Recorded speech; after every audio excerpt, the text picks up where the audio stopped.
आता मला असं वाटतं त्यांचा अभ्यास काय आहे, कशा पद्धतीनं सावध राहा म्हणजे काय, सावध राहा म्हणजे ते काही लुटारू आहे का किंवा ते दरोडेखोर आहे का, तर हे त्यांनी पाहिलं असेल, ते सांगितलं पाहिजे त्यांनी.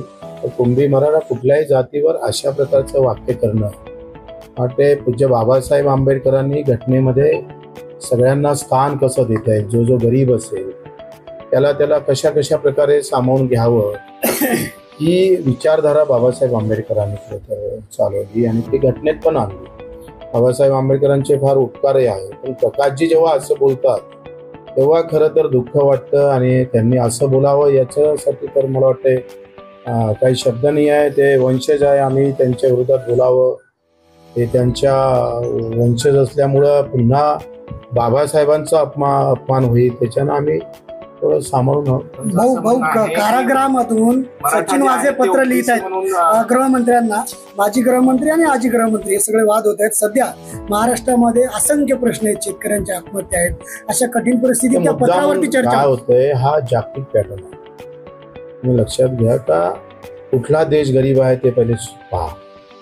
ज्या देशामध्ये जातीवाद, मंदिर, मस्जिद, तुकडे हे घेऊन जे बसतात डोक्यावर, ते देश सगळे गरीब राहिलेले आहेत. ज्या देशानं हा थोडासा सगळा विषय बाजूला ठेवून कर्मवादाकडे आणि हक्काकडे आपला मोर्चा वळवला, ज्या चायना असेल प्रचंड प्रगती केली आणि आता आपल्याला देशामध्ये हा वाद चालूच राहावा असं जगातल्या काही कंपन्यांना, काही लोकांना पाहिजे.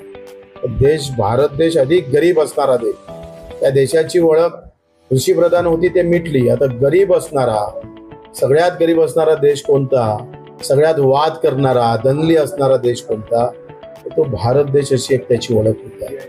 याची ओळख पूज्य बाबासाहेब आंबेडकरचे देश म्हणून ओळखला जात होता, छत्रपती शिवरायाचा देश म्हणून ओळखला जात होता. आता या देशाची ओळख गरीब आणि दंगली करणारा देश म्हणून होऊ नये याची काळजी घ्यावी लागेल. महाराष्ट्रात काय चाललंय?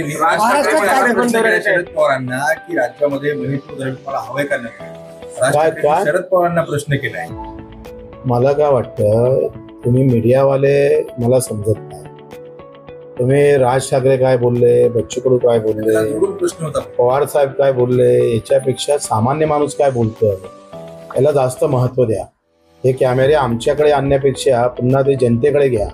त्याच्या शेजातली सोयाबीन काय बोलतं, ते पराठी काय बोलत आहे, तूर काय बोलत आहे, हे पाहणं गरजेचं आहे. तुमचा दोष नाही आहे, तुमच्या ते वरते बसलेले लोक आहे ना, त्यांचा दोष जास्त आहे. महाराष्ट्रामध्ये मग काय चाललंय? घरकुलासाठी ग्रामीण भागामध्ये 1,20,000 भेटतात आणि शहरीमध्ये 2.5 बोलून थकलो. हाच प्रश्न मीच चव्हाट्यावर आणला.